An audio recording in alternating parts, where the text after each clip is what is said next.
Assalamualaikum. Hai, Biologi tingkatan 4, subtopik 10.7, Sistem Limfa Manusia. Dalam subtopik ni kita akan fahami bagaimana bendalir badan kita dikawal dengan begitu hebat.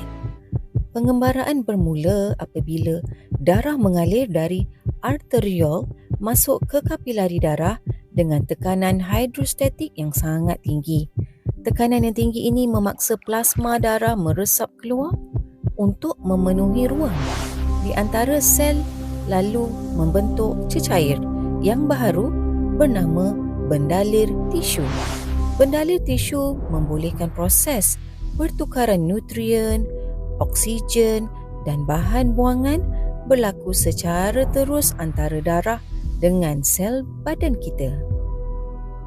Selepas pertukaran selesai, baki bendalir tisu akan meresap masuk ke dalam kapilari limfa dan cecair tersebut kini dikenali sebagai limfa.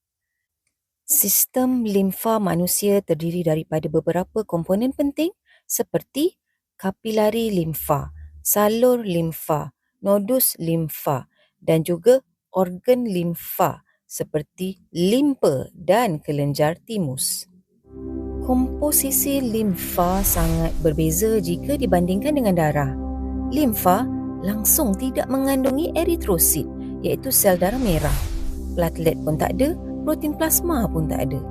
Keadaan ini berlaku kerana saiz molekul bahan tersebut terlalu besar untuk meresap keluar dari dinding kapilari darah pada awalnya tadi. Sistem limfa ni menjalankan macam-macam peranan yang kritikal. Sistem limfa mengembalikan bendalir tisu yang berlebihan ke dalam aliran darah bagi mengekalkan keseimbangan bendalir badan. Di usus kecil pula, wujud struktur lakteal yang mengangkut lemak dan vitamin larut lemak masuk ke dalam sistem limfa.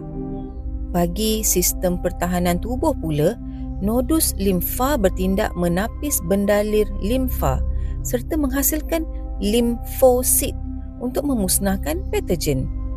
Seterusnya, pergerakan cecair ini sentiasa dikawal oleh injap di dalam salur limfa yang memastikan aliran berlaku secara satu hala sahaja menuju ke arah jantung. Soalan TP1, senaraikan 3 komponen utama yang membentuk sistem limfa manusia.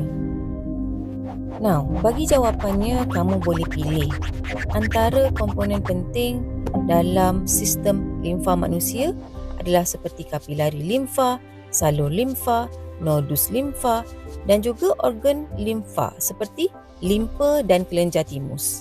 Soalan TP2, jelaskan perbezaan utama antara komposisi darah dan komposisi limfa dari aspek kandungan sel. Jawapannya, darah mengandungi eritrosit, platelet dan protein plasma, manakala limfa tidak mengandungi semuanya itu. Soalan TP3, wajarkan kepentingan sistem limfa sebagai pelengkap kepada sistem peredaran darah manusia. Jawapannya, sistem limfa amat penting untuk mengembalikan semula bendalir tisu berlebihan ke dalam aliran darah.